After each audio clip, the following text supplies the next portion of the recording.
Hello, welcome to Reversal of the Muse. My name is Laura Marling. This week I am talking to a lady by the name of Pamela who runs a guitar shop in Nashville called Fanny's, which makes me blush a little bit. It means something very different in America. And I asked her if I could interview her sort of on the fly because I have bought a couple of guitars from her, and I happened to happen upon her shop a few moons ago when I was wandering around Nashville looking for something to do. And I went in and there was no one there when I walked in, so I went and looked at some of the vintage guitars, and I was about to put my hand up to grab one, and I heard a sort of, a shuffle of a person behind me, and I thought, oh no, it's going to be somebody ready perhaps to give me the hard sell, or perhaps maybe patronise me just a little bit inadvertently.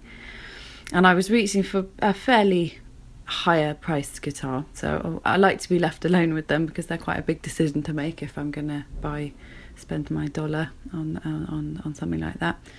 Anyway, I turned around, and to my surprise, there was a lady, and it was Pamela who owned the shop, and she was just about to tell me that the guitar I was about to pick up was a 1969 Gibson 12-string, and I collect things from 1969, so that was nice. And I ended up buying that guitar, and it's brought me lots of joy. But the main thing is that I'd never seen a woman in a guitar shop as a clerk, let alone owning one, and it was a joyous experience buying a guitar from her, and I've become a repeat customer. But I managed to get her to sit down with me for a little while and talk about what it's like running a guitar shop, and whether she notices women having a similar experience to me when they go in. And she was really, really interesting and very accommodating. And this was our chat. Please do come and see us again at Reversal of the Muse. My theory is that women, young girls need to be taught by women. There needs to be more women teaching them. I totally agree. I'm also a sports person.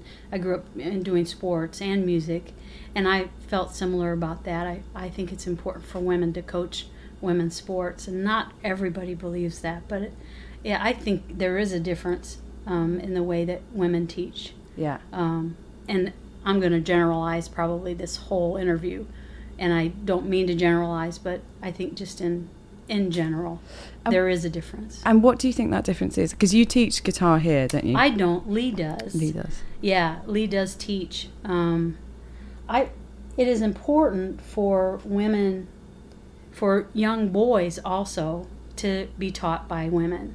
Because then they'll never question, and I said this in my speech, they'll never question whether a woman can play guitar or play piano or play banjo or whatever it is. They'll never question that because their teacher, when they were little also, was a female. So it works both ways for kids. But if you grow up and your only teacher, the only teachers that you have access to are men, that's just kind of what you think. So, and that was my experience. I'm 54. So I started playing in like 5th grade, so in the 70s. And I played bass, actually. And that there weren't any female bass players at that time. Yeah. Apart from Carol Kay. I didn't know about Carol Kay forever. No one did. People are still finding out about the women that we have on the walls here. Yes. Yeah, which is one of the things we do. We're part of educating. Yes. Yeah. It's like a celebration of the greatest female guitarist. Yeah. So you and your partner run this shop, and around the shop, it's a guitar shop predominantly and a vintage clothing shop. And around the shop are pictures of various women guitarists, and outside there's a mural of Joni's in there, and Sister Maria Thorpe, is it? Sister Rosetta Thorpe. Yeah, that's right. Yeah. That shows my knowledge. Oh, it's learning, and we all have to learn about them. Yeah. They were left out.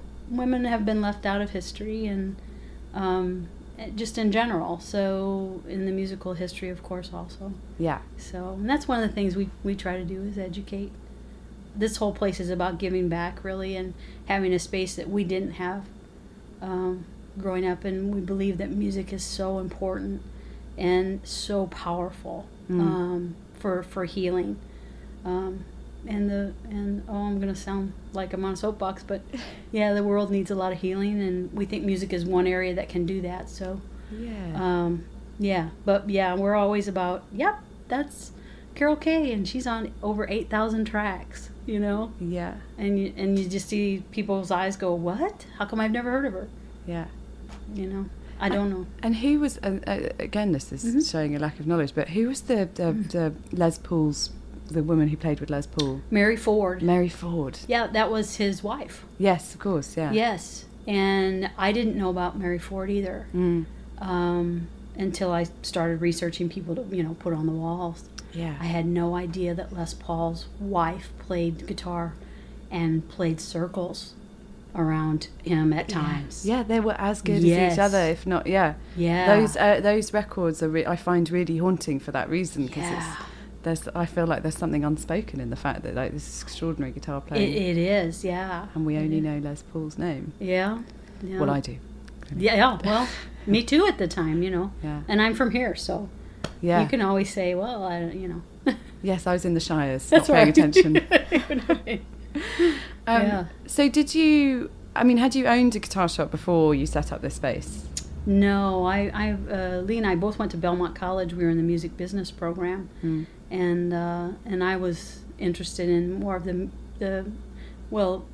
I was a bass player also and a singer, but my interest was in the business part of music, and I ended up doing several different things in the business. I was in publishing and record labels and everything else. I ended up then about 9 years ago, I got out of the business, actually. It was kind of toxic, and got out of it for a long time, and then I ended up just by chance going into management for an artist that I really, really just thought was amazing. And I did that for 2 years, I guess, and all the while, though, Lee and I were working on this idea of opening a music store. And she's always been a player. She's a musician. That's how she thinks. That's how she works. She's very focused, whereas I'm more big picture, so we're a good team in that way. Yeah. But yeah, she thinks like a musician. She knows how to read music. I always played by ear, so...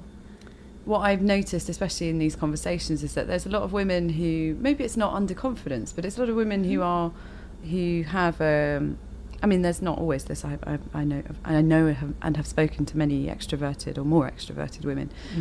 But when I started making music when I was 16, and I left school, and I made my first record when I was 17, and I've just made my 6th record. Wow.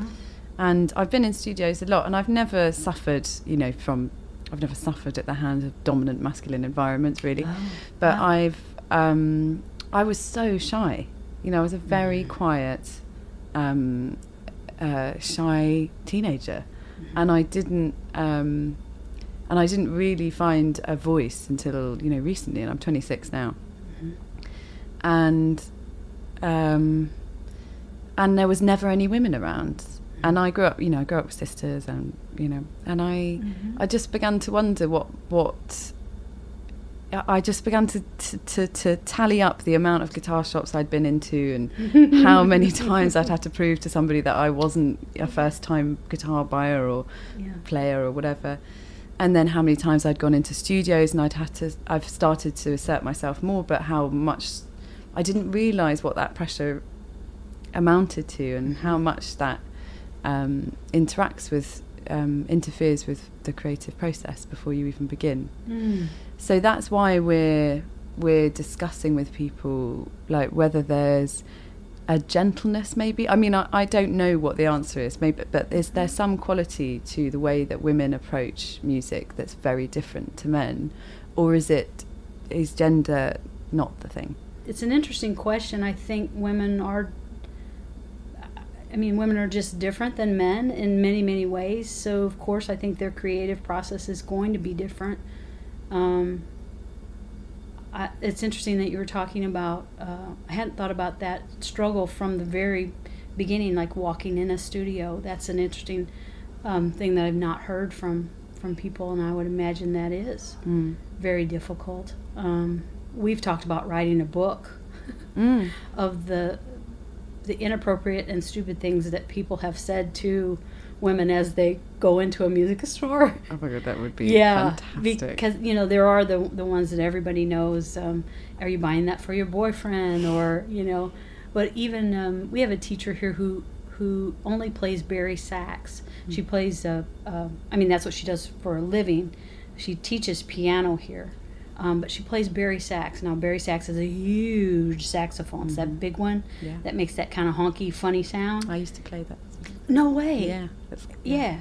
And she talks about, even for her now, when she's going to a gig, people will say, "Oh, that's so nice that you're carrying your boyfriend's sax for him." And she's always like, "What? Are you?" You know. So even within other instruments, I always really thought it was more about a guitar kind of thing. But I grew up. I played trombone from grade school through high school, and that was not a necessarily instrument that a lot of women played either. So I guess it goes everywhere for all instruments, but definitely in the guitar world. And people have done dissertations, I think I was telling you that, on that question. Why do women stay away from guitar as much? I also found out something when I was trying to get different pictures to put up. We have a small drum section, and I thought Karen Carpenter. Who else? That's it, you know. I really thought that drumming was something that women were allowed to do and allowed to play. And it wasn't until I started searching that it's really one of the last ones. Yeah. I think within the last few years we've seen a lot of female drummers. Kid Rock has a female drummer. There's some popular bands that have had female drummers. Yeah. And bass players have always kind of, I think because they're in the back, it's a little more comfortable. You can be quiet. Yeah. So that's always been kind of okay too. But drummers. Yeah. Wow. There's a total lack. Yeah, there is. Well, actually, funny enough, today I was putting together this lineup of female house band, and there's so many good female drummers in London. I'm having trouble picking one, which is fantastic. Yeah. And not here. But not here. Yeah. I That's interesting. I wonder whether there's a transatlantic difference in. Could be. We were discussing before the mics turned on that I interviewed Dolly and Emmylou yesterday. And in my very nervous preamble chat with Dolly, I was talking about this friend of mine who's designing a guitar with 2 boob cutaways in it, basically. Yeah. And I don't know. What did she say? Oh my God. And she was like, "Oh, the double scoop?" And I was like, "Yes, Dolly."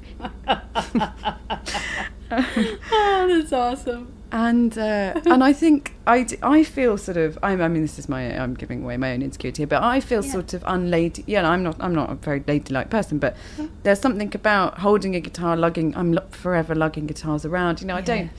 I don't love doing that. Yeah. And I don't love the way that it hurts my back or whatever. Mm-hmm. And then that led to the conversation with Dolly and Emmylou about whether they've experienced or noticed a difference between female creativity and female guitar players and whatever. And they're both obviously extraordinary guitar players. Yes. And they said, and I think there was a slight generational thing, but they said, it was just if you were good enough.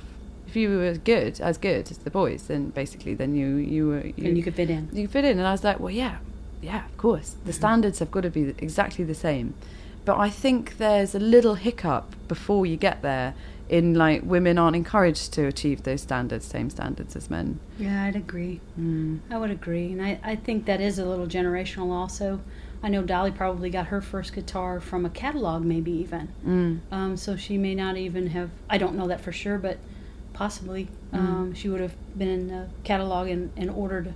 There's a picture of my mother when you first come in, and she's holding a guitar. Oh, yeah. And when she was about 13, and that would have come out of the probably Sears and Roebuck catalog. Right. So there wasn't a music store necessarily. You bought guitars at Western Autos and just different stores. So, and then Emmylou, I'm not sure. her background is she was really embedded with guitar players. That whole scene in California in the 70s was with Joni also. It was a little more maybe open. Yeah. Maybe. I don't know. And then I think something happened. I think something happened in the 60s with the word feminism. I think something became nasty about it, and I'm, there are lots of research about why that is also. But what I've noticed working around young kids now that are players and is they don't think about it. They're not going to take it. They're just not. And I think you're probably one of those too. If you're 26, that's where you're at. You're like, what's the problem here? I'm noticing an issue I didn't know existed. Let's fix this. Whereas and I'm in a great sort of dichotomy, because I absolutely love it when someone tells me I'm a good guitar player. I love it, but it's quite often followed by or insinuated, oh God, you're a surprisingly good guitar player for a girl, which is, I'm not sure I'd give up that compliment for the sake of feminism. But me neither. But that's something maybe that will just blur out eventually in 20 years or whatever. It won't be. I think it will. Yeah, I do. I don't know that I would have said that 20 years ago. But I think it will. I've really been around a lot in Nashville. There's a huge little group of women that are playing, and some are better than others, but it doesn't stop them. It doesn't stop them, and something happens with girls when they get in their teens too, where they stop being interested in lots of things. And I think like there's a whole group of people that are working with young girls to get them more interested in architecture and science and sciences. Something happens to little girls when they get that particular age where they become maybe interested in boys, and so they demure, is that the word? Maybe, not sure if that's the word or not, but they may take a back seat, right, just to whatever that animal instinct is that's happening during that time. So there's that. But I see in the United States, in particular, the young kids they're just really going after it. I'm impressed, actually. The fact that you're 26 and you're taking on this issue just within this little this thing here. There are lots of women that are trying to do good work, and that was the thing at the She Rocks Award. There were all these little pockets of people in that room that were all doing what they thought was necessary in their communities and in their, because it's like the starfish thing. It means something to them, when the starfish story. No, I don't. There's a guy walking along the beach, and he's picking up these starfish that have washed in, and he's throwing them back in the ocean, and somebody walks up to him and says, you can't save all these starfish. There's too many. What are you doing? And he says that doesn't mean anything, and the guy says, well, it means something to this one, and he throws it back in. That's the starfish thing. Whereas within your own little world and your community to continue to do the good work, and that's what we try to do. That's what's so fantastic about this place. Well, just that somebody could come along, some young girl could come along, and just this could be her first experience of a guitar shop. That's extraordinary. Taylor Swift came in 3 years ago. And, like her or not like her, whatever you think about her, she has inspired so many young girls to pick up a guitar. And I think Joni Mitchell did the same thing, and Joan Baez in the folk scene in the 70s. But the media being the way it is now, Taylor can reach millions of young girls, and has. And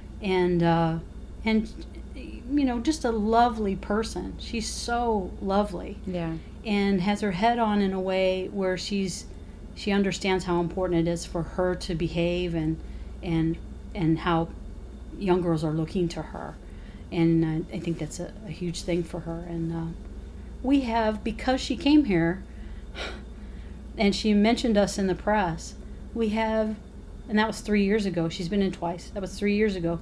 We have at least once a week a young girl, usually their mom, come to Nashville and come to Fanny's House of Music to buy their first guitar or to come in and see where she signed a poster. You know, it's still out there in the ether online. So even though it's been 3 years, once a week somebody comes in that's inspired by her and may buy her first guitar here. Oh, that's brilliant.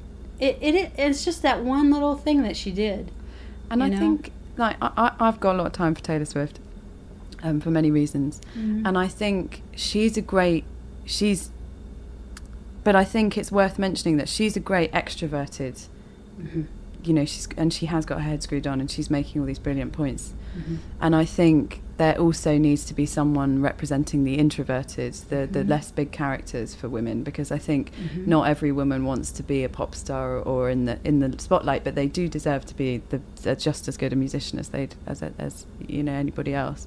Absolutely. And I think especially a space like this is suitable for both those characters. I do. I hope so. Yeah. We do tell people, you know, that when they come to Nashville, because I've been all over the business, so I always tell them, buy a lottery ticket because it's the same odds of becoming Taylor Swift. You know, I mean, it really is. You don't come here to be a star. Come here if you love music, play music because you love it. Yeah. And if you become a star, that's great. But do it because you love it and you want to give back or whatever it is, to do good work. That's what we're about, doing good work. So, and if you give people that musical vocabulary, it's so fantastic for people to have a way of expressing themselves that's not through words or. Yes, that's a really important That's thing. true. That's true. And I think this year in particular, something's happening. And I hope it's a global thing. I really feel like something's happening. And I don't know if it's just about Hillary or what, but you know, I mean, the fact that we may have a woman president, I won't allow myself to feel it, because it would be so amazing for the United States to finally have that. But there is something happening in the world, and the Malala movement that's happening. There's some really, and again, they're young girls, and they're sick of the shit. They're sick of it, and they're like, we're going after this. This is not right. One